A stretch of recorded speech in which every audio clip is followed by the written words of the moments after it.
I Uh, want to offer a warm welcome to all of you for coming and joining us for our Women Writers Collective. And this is our very first book club of the year, isn't it? It's very exciting. So happy 2026, everyone. It's sort of a random thing we do by convention, right, to come up with this new year, but it's a great chance for us to start anew. And I think this is an incredible book to have as our first kickoff of the year because it's all about yoga therapy for children and teens. So, welcome. If you haven't grabbed a cup of tea or something else that feels nourishing and soothing, please do so.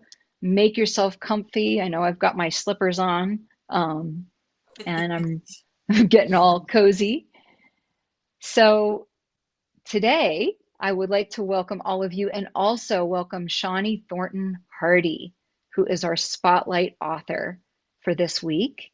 And Shawnee is author of several books, but today we're going to focus on her latest, which is Yoga Therapy for Children and Teens with Complex Needs, a somatosensory approach to mental, emotional, and physical well-being. And I'm just going to mute. I think some people may not be muted.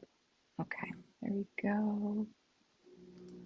Just give me a second here.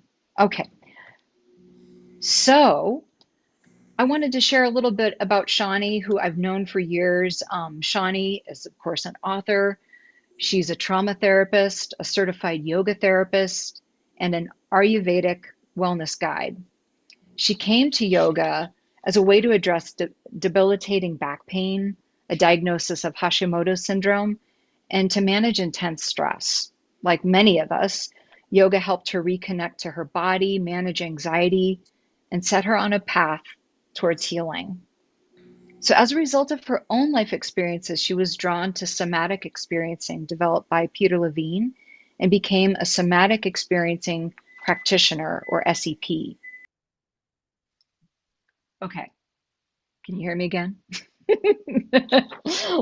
Technical difficulties, my issue. So, one of the things I really want you to know about Shawnee is that she has over 3 decades of experience working with children, teens, and very importantly, young adults, right, Shawnee? We really want to bring that piece in of working with young adults as its own skill set, by the way.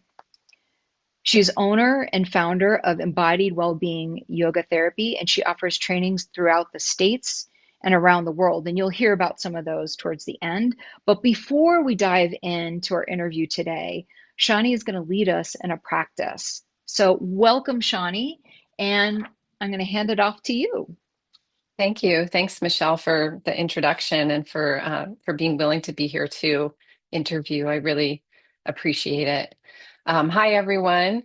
I was sharing before we came on camera that anytime that I share, anytime I come online, anytime I share in a training, that I get nervous because I'm actually a shy introvert.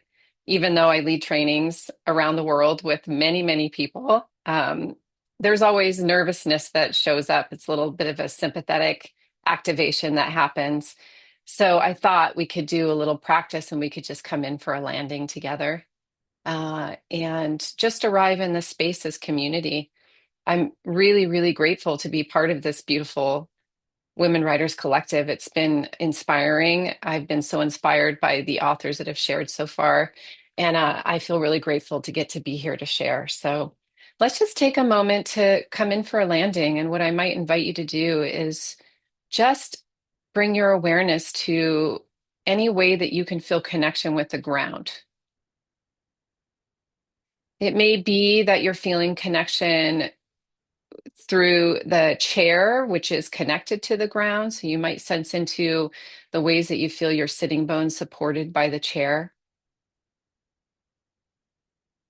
If you're sitting on the ground, you may notice the feeling of your sitting bones on the ground. If you can feel your feet pressing onto the ground, you may just notice that sense of connection to the earth with your feet. So, noticing any way that you feel supported, that you feel connected to the ground, the earth.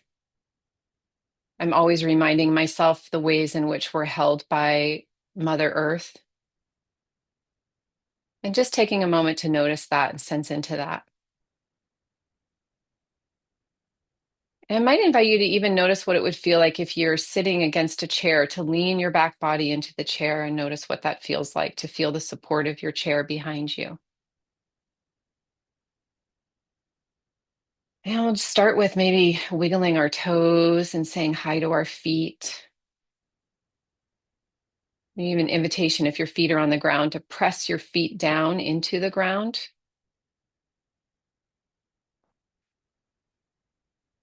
And bringing awareness to the legs, might even invite to press into the tops of your thighs so you can feel and sense into your legs. Sometimes we forget that we have these feet, these legs here to ground us, to support us, to hold us up, to walk through the world.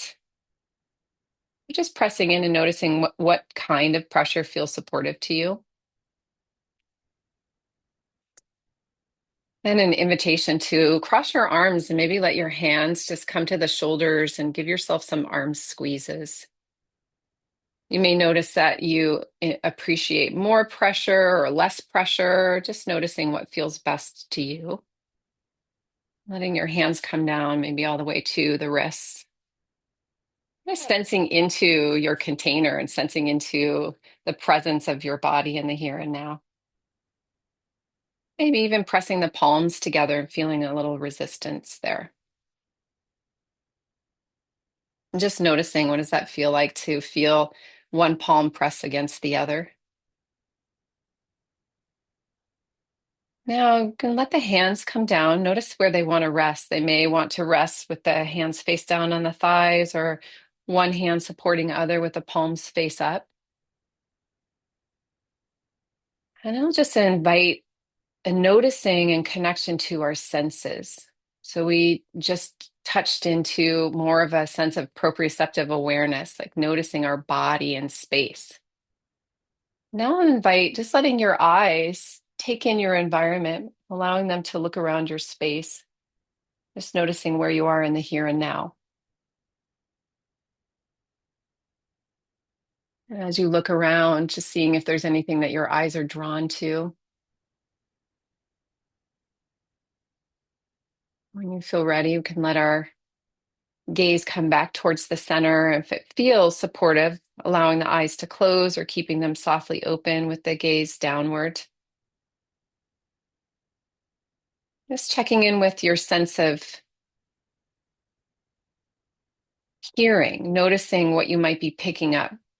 You may just be tuning into my voice. There may be other sounds that you're connecting to.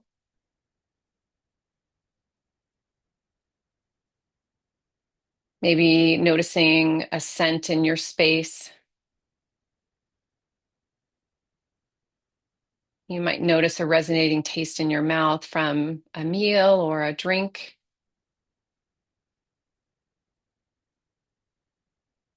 And even noticing, what is the feeling on your hands, wherever they're placed? How can you sense into that feeling of touch, that tactile sense? And just tuning into all of our senses and knowing the ways that we connect to our own inner landscape and the outer landscape. And we'll just take a moment to check in and see, oh, how are you arriving here? I know I shared, I was feeling a bit nervous and excited. How are you feeling? Is there a feeling of excitement? Is there a feeling of curiosity? Sensing into a feeling of connection with community.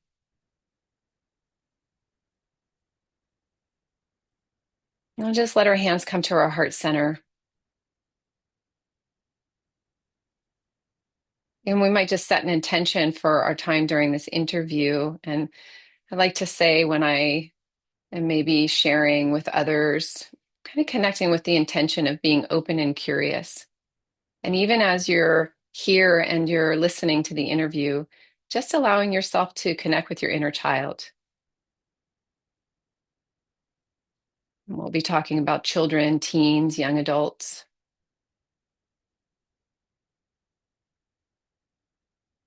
And when you feel ready, we'll let the hands come down. And I'd like to invite, as you open your eyes, imagine that you're opening the curtains very slowly and letting the light in softly into your eyes. And blinking the eyes open, and maybe it's taking another moment to look around, seeing if anything looks different or feels different. Sensing into your space again and all the ways through your senses. Mm. And coming back, and I just had a nice breath that came in. So I think that was probably more for me than anyone else. But here we are. Shawnee, thank you so much for that practice. As many times as we do as yoga therapists and yogis become present, it's easy to forget. And I love that the practice that you shared with us is so emblematic of the way you are in the world, of the way you teach. And I'm getting a sense that I bet that's part of how you do care for yourself, is when you care for others, it gives you a moment to just step back. And yet, what you gave to yourself, you truly were giving to us. So, thank you for that. That was Mm. lovely. It was Thanks, awesome. Michelle. Yeah. So, shall we dive into talking about your Yes, book? let's dive in. So let's dive right in. We had such an exciting conversation a few weeks ago, and I want to allow for that just to organically come up the way it wants to. But I want to start with, why did this book need to be written? And why does the world need this book? Hmm. Yeah, I love this question because it really is at the heart of why I wrote this book, and that it really comes from a deep place of a deep intention, a deep place of recognizing the importance of supporting our youth and young people, especially in this modern world that we live in today.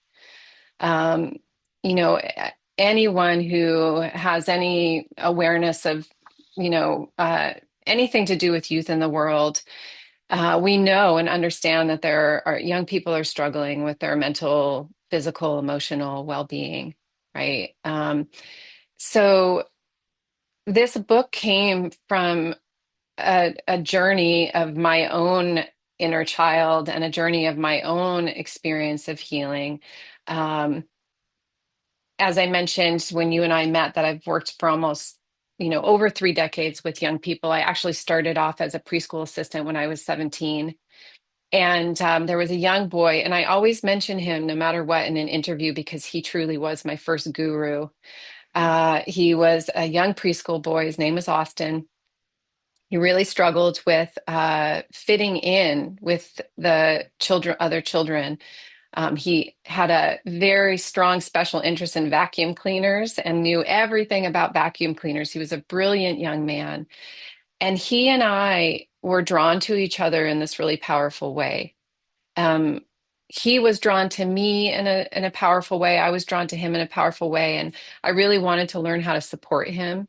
Uh, and so that was the start of me wanting to understand and learn more about autism, neurodivergence, working with young people with complex needs and challenges.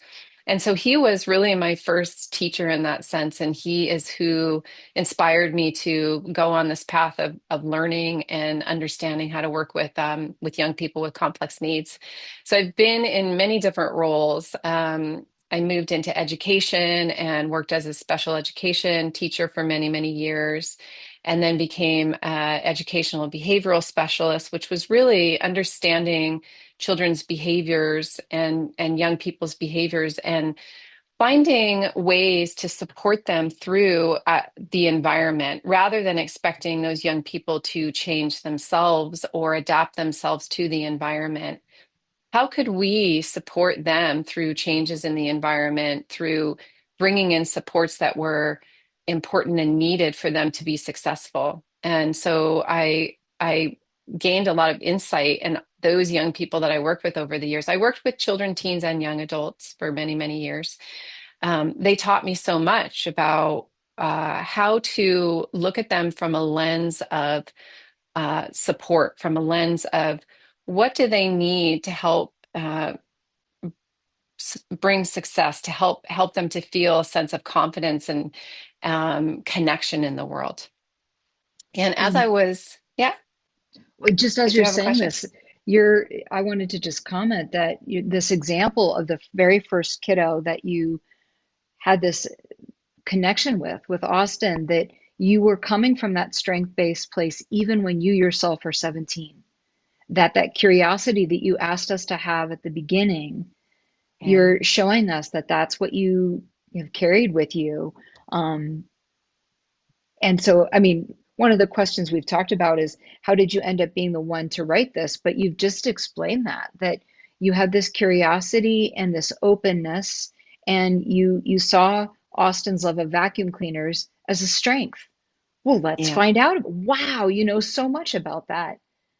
yeah, But is there yeah. anything else you want to say about you writing this book and maybe what it means to you to have written it?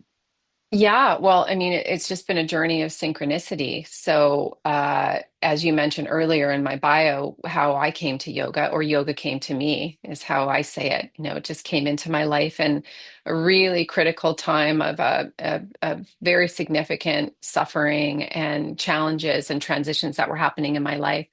And it truly was the modality of healing that was missing in my life and supported me. I had lifelong anxiety and and experienced a lot of childhood trauma. And so I think that there was always a desire. I always knew I wanted to work with children and young people. And I believe that there was a desire in my heart to um, provide and offer supports to young people that maybe I didn't necessarily get to receive as a young person. And I had an understanding of what it felt like to feel lonely, or like I didn't belong, or that I was different from others, or um, and so the combination of my experience as as a child, my the work that I moved into, when I found yoga, that is when that merging of the yoga and the working with young people with complex needs really came together.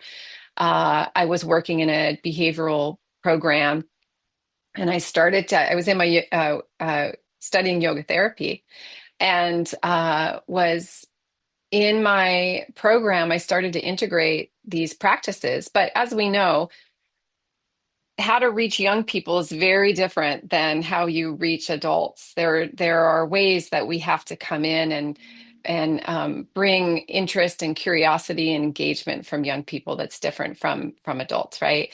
But I understood that I had a lot of background in that, and so as I was bringing in these yoga practices, I was adapting them to really support young people. And at the time, I was in my master's program. And I actually did my thesis project on how yoga could support attention and on-task behavior in children with ADHD. Wow. And so I was gathering data, and I was seeing in real time the major impact that these practices were having in my program. And the young people were going home and they were telling their families about yoga, and they were drawing pictures of yoga, and they were Wow. asking me. Miss Thornton is what how they refer to me, and I still have students contact me from 20 years ago who still refer My to me as Miss Lord. Thornton. Um, and so it was all very, very synchronistic. And so when I started those practices, that's when I wrote my first book, Asanas for Autism and Special Needs, and that was back in 2014. Hmm. And because I'm a teacher and I love teaching, it doesn't matter what age you are. I will teach you from 2 to 99, 105. I just love teaching. I love sharing. It is my true dharma. And I wanted to share how these practices and tools could support in any work that you do related to youth or young people. And so that was the inspiration to write my first book. Hmm. And as I developed more, as I learned more, as I continue to learn and grow, this book here, which is, my most recent book that we're talking about, really is like almost like a textbook of the many tools and practices that I have integrated throughout the many, many years of my work with young people. And so this is just an extension of that initial book, but this is a very in-depth book that covers a lot of complex needs. And so that's really the Yeah. path. And it was all synchronistic. It just came through naturally in this very natural way. Um, and it was all meant to be. It's so true. And what's I think important is that, both of your books are yoga therapy for children and teens. And now with this, you and I really talked last time about and young adults.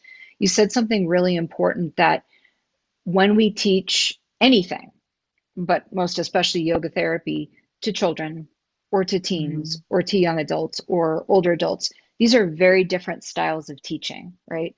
Mhm. Um, and so that's something we might get into a little bit more. But when you think about this present book, you said it's a textbook, it's in depth, it's so beautiful. I got a chance to review it when it first came Mhm. out. And it is encyclopedic. It's such an incredible resource. But when you think about it, Shawnee, who is this book, this present book for? Yeah. Well, it's for anyone who has the desire to support youth and young adults in um, one, just feeling a sense of belonging in the world, and embodiment does facilitate more of a sense of belonging when we Mhm. can connect to our bodies, when we can connect to our emotions, when we can connect to this inner light that's inside of all of us that is, unique and beautiful. Um, my main intention in sharing this book and the in terms of who this book is for is anyone really who has a passion or desire for supporting youth and young people. So I have occupational therapists, physical therapists, speech therapists, mental health practitioners, parents, educators. The book really is a tool to support anyone who's interested in bringing more of these holistic practices to their work. And this book is like a giant toolbox in a sense, Mhm. with also information on, development and the brain and important things that we need to understand and know about. So the book is really truly meant to facilitate more connection, more confidence, more embodiment for youth and young people. They're our future, right? And there's this piece about how this book can support with the important developmental pieces of young people now, and also go in and fill gaps that might have been missed. And so it truly is a book that can support many different ages and stages of development for young people. And this is critical. This is something that you know so much about. And I think those who might be newer to working with kids and teens, or maybe they're not new to working with them, but not using yoga, can you talk? Because I feel like you are someone who has a particularly, like this is an expertise you have. Tell us a little bit more about what is the importance of understanding brain development within the context of human development? Like, how does understanding what's going on in the brain, neurodevelopment, Mm. inform how we work with kids and teens? Yeah. Well, gosh, this is just the foundation. And that's why it's really, I think, maybe the first chapter in my book or second chapter. Mhm. Because if we're working with young people, they're at these critical stages of brain development um, from 0 to age 17 and even 25, right? Our brain doesn't, Oh, the yeah, prefrontal cortex doesn't fully develop until we're at age 25. right. So truly, there's so much happening in terms of brain development, in terms of our sensory processing systems, in terms of language and communication. And so it is important for us to have a foundational understanding of child development and brain development, uh, because especially if you work with young people with complex needs, because it's important to know where they are in terms of their social emotional development, where are they in terms of their cognitive development, where are they in terms of their physical development, because we want to meet them where they're at and support them uh, in terms of where they are developmentally. If we don't have an understanding of that, we might bring in these tools or practices that are not appropriate for Right. that young person. So that's a crucial piece, is to understand development and to also understand um, how young people's brains are impacted by stress or trauma or um, just honestly growing up in this really chaotic um, modern world that we live in. Young people's brains are being impacted differently now than they were before. And, through the many different challenges that are present for them, whether it's through technology, social media, just the inflammation in the world, and the uh, lack of access to the environment, the natural environment. There's a lot of factors, but to have an understanding of how children's brains development and develop, and how important it is to understand the factors that can impact their brain development. I think these are really, really key and important pieces to understand when you work with youth and young people. Well, and you've just mentioned a few. One of the things you just brought up was sensory processing, which is so critical to the work that you do and the work that I do. Mhm. Was something you had said to me last time we met was that when you're looking at a kiddo and you're or a client of any age, you really think about how they're processing sensory information because that really reflects how they're going to move through the world. And that just felt like such an important thing that you're saying. And that gets us to like, what are some of the new concepts that you address in this book? Is it a Yeah. theoretical book? Is it a personal touch? Mm. How did you approach it? Well, it's a combination of both. Theoretical in the sense of my many, many years of studies of child development, my many years of studies of Mhm. sensory processing. I started learning about sensory processing many, many years back when I was a special education teacher. I don't know if there's anyone here who is a special education teacher, but you wear every hat.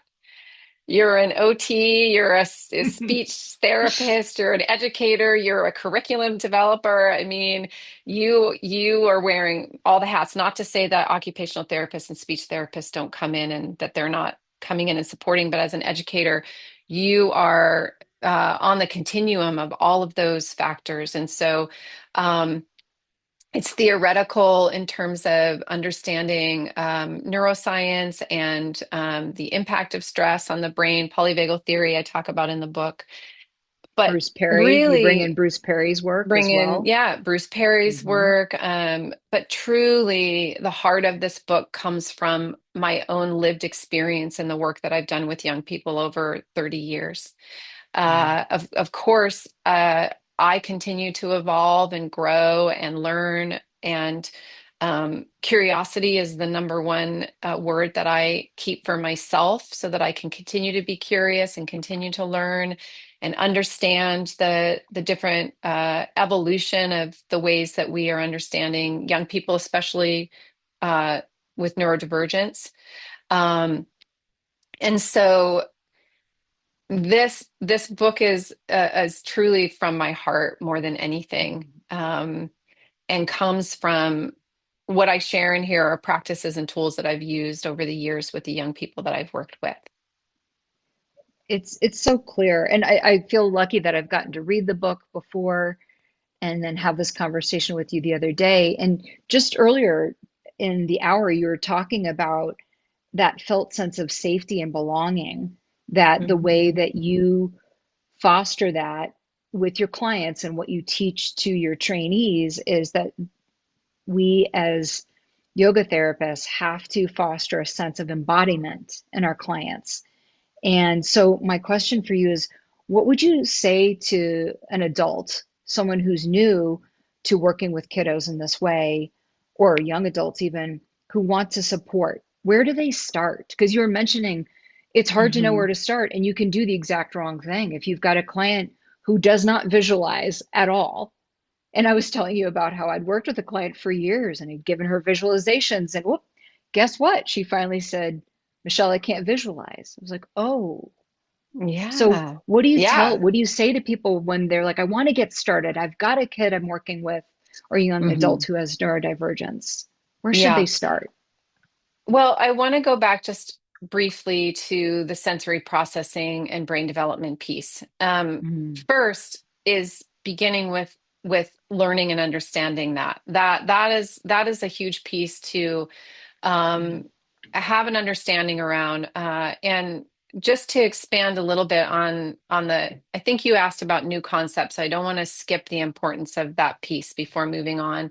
Yeah. Um, this book really emphasizes how to work with young people with complex needs, neurodivergence, scoliosis, autism, sensory processing challenges, Down syndrome, anxiety, depression, trauma. And so those are, when you say new concepts, they are relatively new in a sense because there aren't a lot of books out there that um, address those elements. And when you are looking at more of the developmental pieces, having a true understanding of how children's development, like you mentioned, shapes the way that they move through the world, how their development shapes how they see the world, how they feel the world, how they sense the Mhm. world, how they interact with the world. Our sensory processing systems and our nervous systems um, are all unique, and to have a first to have an understanding of that young person and really get to know what are their strengths, what are their interests. um, the most important thing is to go into this work not with the intention of fixing someone. We don't need to be fixed. In a yoga, we're whole, we're perfect, we're beautiful just as we are. The intention is to bring in these tools and practices to support young people in feeling more of a sense of confidence, more of a sense of embodiment, more of a sense of ease, so that when they move through the world, they feel a sense of belonging truly. Mhm. Um, and us feeling a sense of belonging, when I at the start of the book I talk about the koshas, the layers, right? Mhm. That we have all of these many, many layers. And so when we're working with young people, it's really coming from this very, very whole person approach rather than focusing in on, a parent contacts you and says, my child is having this issue. I know the issue is there, but what I'm going to first get to know is that young person. What I'm first going to start with is connecting with them and really seeing them and really acknowledging who they are and really building this sense of trust, this sense of, wow, I can be here and I can just be myself. Because truly, even as adults, so many of us don't get to feel like we can be in the world and truly be ourselves. Right. And even in family systems, this can be a challenge that can be present. And so um, for me, the most important piece when you begin this work is connection and collaboration. That means And that, and I'm just amazed that what you're describing right now is what you brought to us at the very beginning of the session. Mhm. You've said curiosity many times. So that was the third C that I was going to mention is Yeah. that you're talking about turning your attention to the child and or the client and getting to know them, which means you have to bring in curiosity. Hmm. But if you're going to bring in curiosity, first you have to regulate yourself, which I know you and I've talked about separate of today, but you showed us that by having us all regulate at the beginning of group of this book, club today. And so it's amazing to me how you're embodying that for us right now. And then you're Mm. talking about this in terms of the book, all the tools that you give, but what it seems to boil down to, you said, is connection, communication, and that curiosity at the very beginning. Yeah. And so I like to say that anxiety doesn't exist in the presence of curiosity. Wow. And that's the same for young people. So, in order for young people to be curious, they need to feel a sense of safety. And we all need to feel a sense Wow. of safety to feel curious about something. Because when we're in a state of survival, the brain is not thinking about curiosity. The brain is looking out for danger. The brain is looking for all the signs of why something is dangerous. So when we bring in a felt sense of safety, and we create a felt sense of safety first through our own regulated nervous system, and that's referred to as co-regulation. And in Hmm. fact, that is when babies come into the world, that is their first form of regulation is through co-regulation. They don't actually Yes. develop the ability to self-regulate until a bit later on. They're relying on that primary caretaker to be the person that offers that regulation. And we are all co-regulators, whether we Hmm. want to admit to it or not, but we're out in the world and our nervous systems, we have these spheres of energy around us that impact other people around us, right? And so the first thing absolutely is our own practice of regulation, our own practice of coming home to ourselves, our own practice of um, grounding and presence. And I do believe the healing medicine in the world is, and what we all desire as humans in the world is to be seen, heard, loved, and equally valued. And you've said something that it's funny when you first said it, and I said, wow. Then we've had some other people asking for you to say it again. Would you say that again about anxiety does not exist in the face of curiosity? You said it much more eloquently. So What did you say? anxiety cannot be present when curiosity is there. I mean, Yeah. anxiety doesn't exist in the presence of curiosity. Anxiety doesn't exist in the presence of curiosity. That Yeah. is a very powerful line.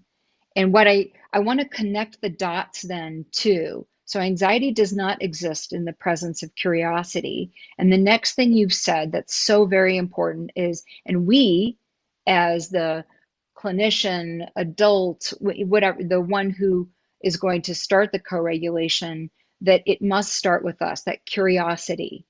Thank you, Liz, for putting that in the chat. Anxiety does not exist in the presence of curiosity. And you're saying that we are, that's one of our first duties as yoga therapists with our clients of any age, is to come in with that friendly curiosity. And so you and I were Yeah. talking last time about Bruce Perry and how he talks about with his neurosequential his sequence of engagement, that Hmm. a regulated adult has half a chance of regulating, of helping regulate a dysregulated child, but a dysregulated adult has no chance of helping to regulate that child. And to me, it seems like your Yeah. book is really a showing of, well, how do we do this? How do we connect? How do we communicate that? And Yeah, there's actually a whole chapter, or I think there's a yeah, big piece on talking about how to build connection, because that is the connection and collaboration. Those were the two things I was mentioning.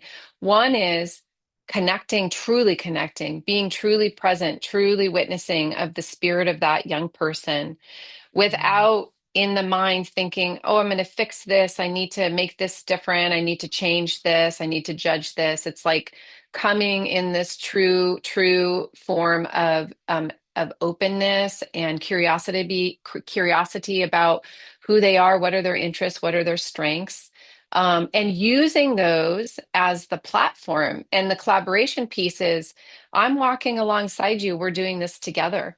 This is not me coming in as this, person who knows everything to fix you, because many of these young people with complex needs, that's been their life experience. They've had people just wanting to come in and fix, you're broken, you need to be fixed. And um, again, I believe the foundation of what we truly want to feel in the world as human beings is that we are accepted for who we are, that we're loved, that we have a sense of belonging in the world. And so, and then the collaboration piece is, well, I'm not just going to come in with an agenda, and I'll have an idea, of course. When I work into my one-to-one sessions, I will come in with an idea of, oh, I'm curious about kind of working with this today, but I'm going to follow the lead of that young person and meet them where they're at. Um, and I'm going to really rely on their strengths and their interests in our sessions. And really build up that sense of confidence in helping them to really start to feel um, that I see them and that I recognize who they are. And then we start with that, and then we come in and we fill in those gaps, and we work with the different ways that we can support their nervous system, their brains, their bodies, their sensory systems, all of those layers. So that, let me know if this is okay. Kind of what you're bringing up for me is like, wow, I'd love to go off script a little bit here. So you were talking about Austin and his love of vacuum cleaners. And Hmm. you were, I'm guessing you did such an amazing job back when you were 17, but now you have all these extra skills. You have 3 decades, over 3 decades of experience. If you had an Austin come into your yoga studio, into your practice today, with this love of vacuum cleaners, how would you use that to, well, how would you show the curiosity so that you can connect with him and then Yeah. collaborate? How would you bring in those vacuum cleaners? Well, I mean, that's such a great question. And this is truly, I love the work I get to do because I get to just be so creative.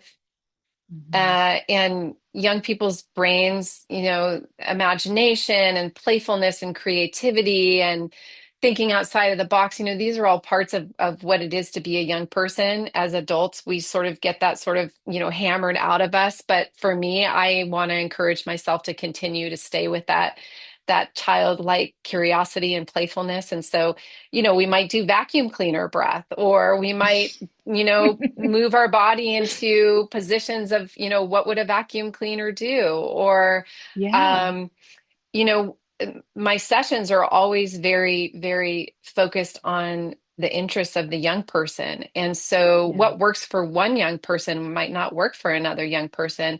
And if we come in, I have special interests. I have very strong special interests. I mean, I have um, I love stuffed animals and dolls, and I always have.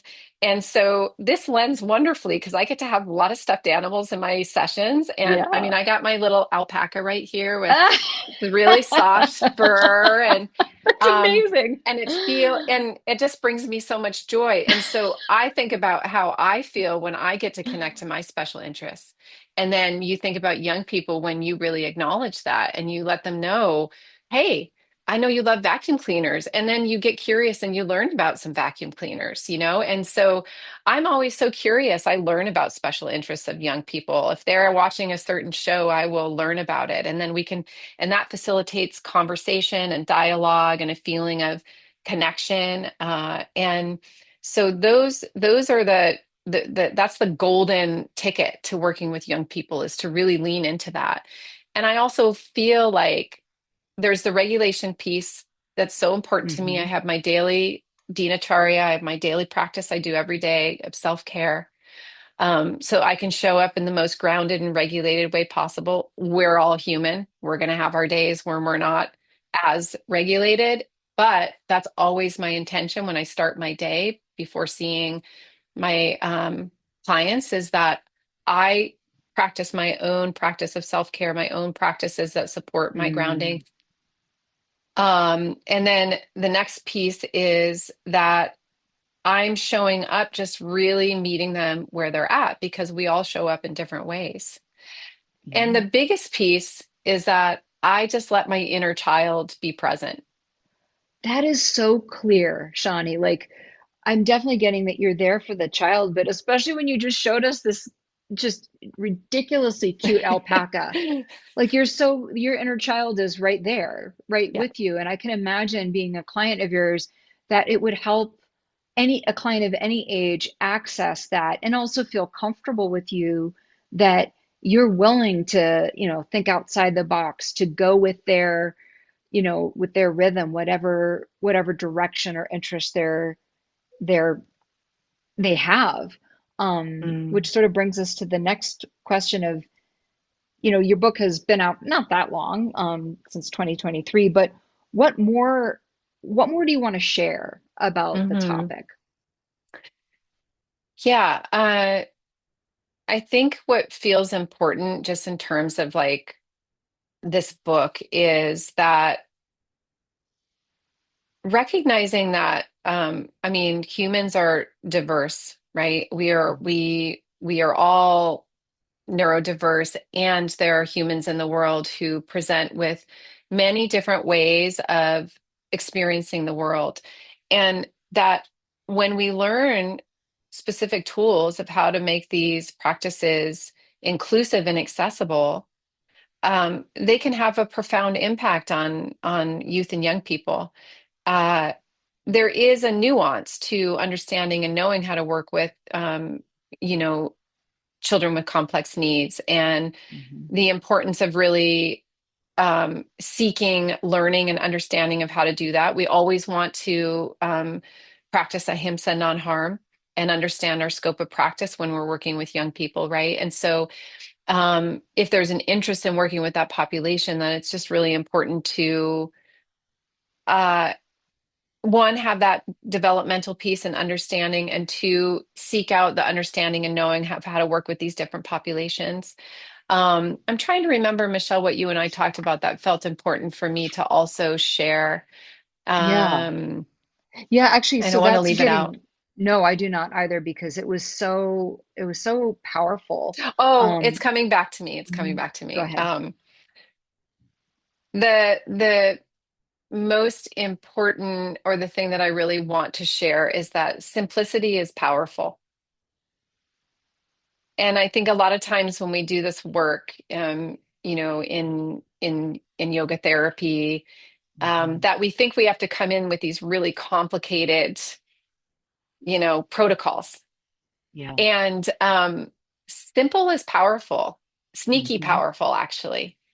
And so knowing that if you show up um, in your own regulated system, if you have some understanding of development and tools and practices that can support different bodies, brains, nervous systems, um, and you show up in with presence and openness, curiosity, collaboration, right? Hmm.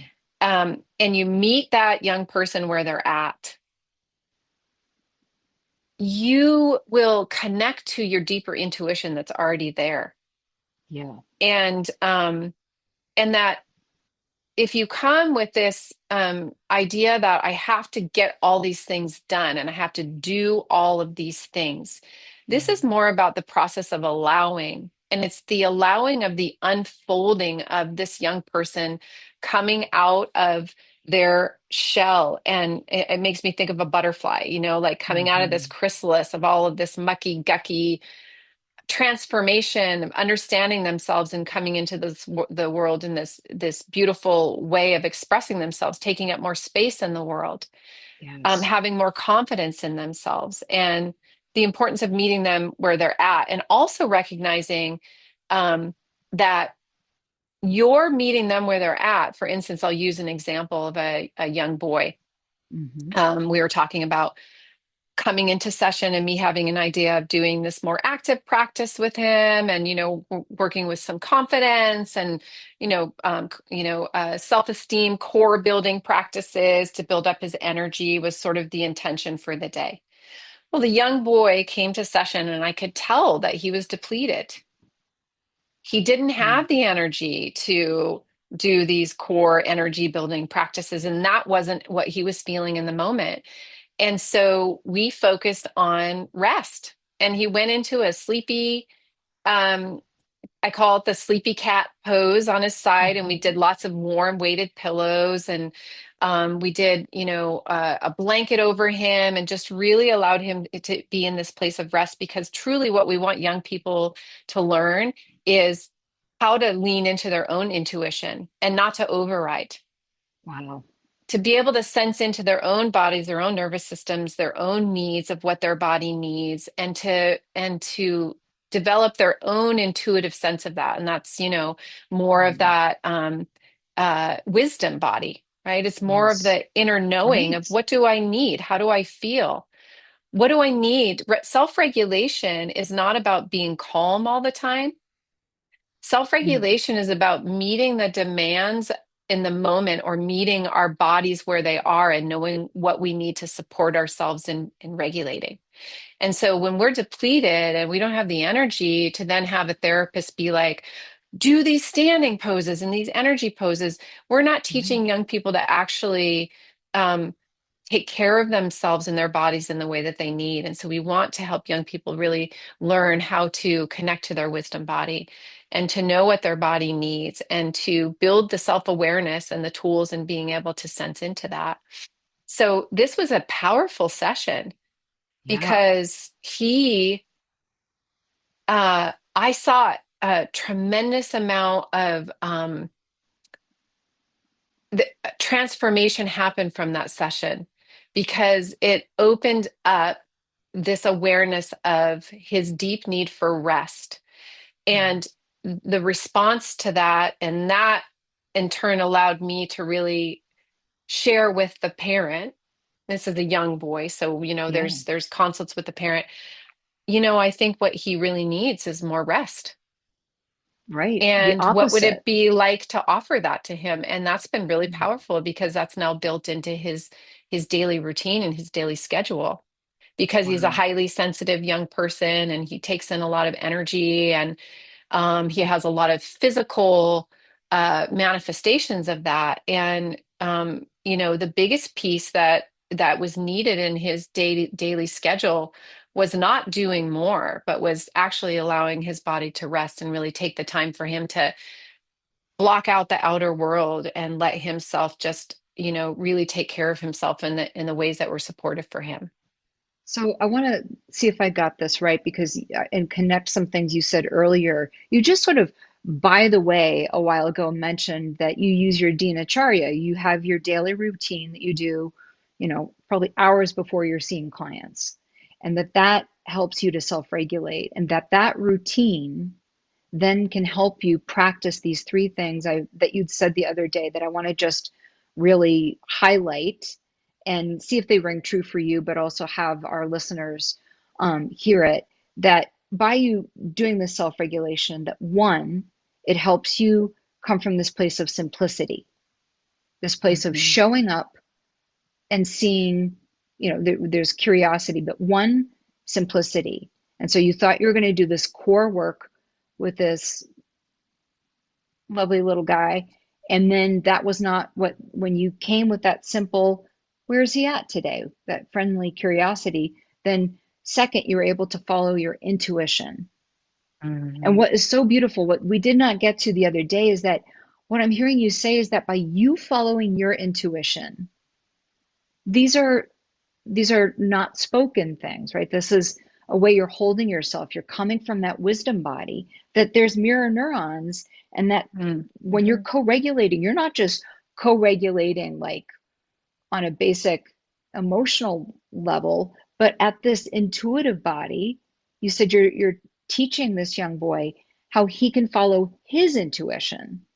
Yes. And in doing that, this whole process, this is collaboration. So simplicity, intuition, and collaboration. Yeah. And I would add, and I do want to mention this because, the process of writing a book is is quite an undertaking. Yes. And actually, when I was in the process of writing this book, I was diagnosed with cancer, with breast cancer, Oh, and that's right. had actually gone through several other very significant traumas at the same time. And if the most important thing that I learned from that was the importance of my self-care. Wow. And um, that was a really, really powerful teaching for me. I wasn't taught self-care when I was a kid. I mean, there was no What? conversation around expressing your emotions or, acknowledging how you're feeling or, and so this piece of self-care is part of my it's like what I would schedule in for a meeting here or an interview. It's Hmm. part of my schedule and it's an inherent part of my schedule because Yeah. my self-care and my um presence. I do a walking meditation every morning. I do a Abhyanga Hmm. massage. I do um breath and movement practices, those all allow me to have that own connection to my intuition. Yes. If we are not regulated or more in that place of survival, right, we don't have as much access to that intuitive sense. Um, Mm. and so it truly is a practice for me to be a better facilitator in the work that I do. And I truly believe that it really does support that. And one of the pieces that I hear from so many parents or women, I work a lot with women, is I just come in and I just feel my nervous system settle. Yeah. And we can be these really incredible conduits of regulation in the work that we do with others.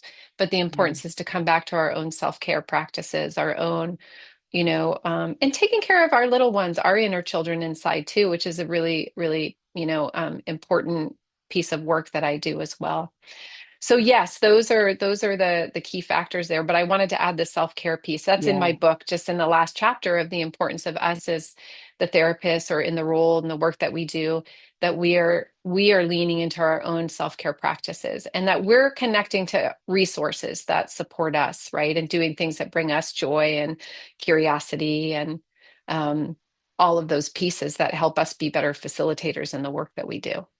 I feel like this is the beginning of a whole other conversation that I feel like should happen at some point, because right now you're tying it up with this nice bow of, I went through cancer that was really tough, but it taught me a lot. And I'm sure that it was an extremely tough teacher.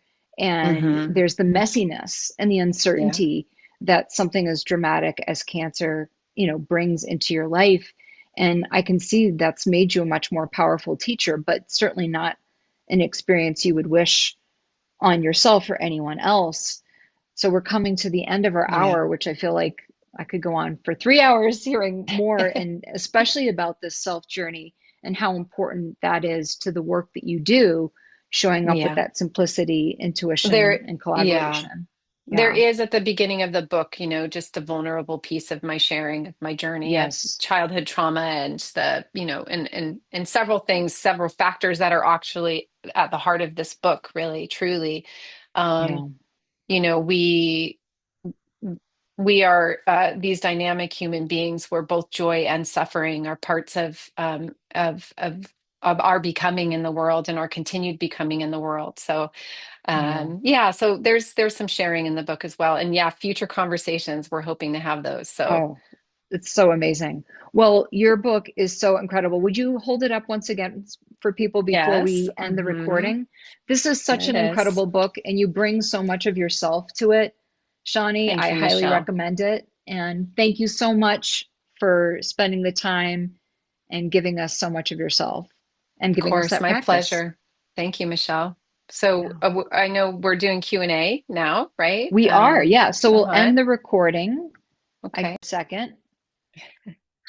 I did also want to mention that our next book club is coming up Right. on January 20th, and Rachel Krentzman will be our featured author talking about her memoir that just came out. I guess it was at the end of last year, right? Just recently. And Yeah. and I do want to mention Rachel Crinchman has the chapter in my book on yoga therapy Yes. for teens with scoliosis. So um yeah, uh Yeah. she'll be coming on the 20th to share her memoir, which is amazing. Yes. Definitely be So here for that. please join us for that. And now hit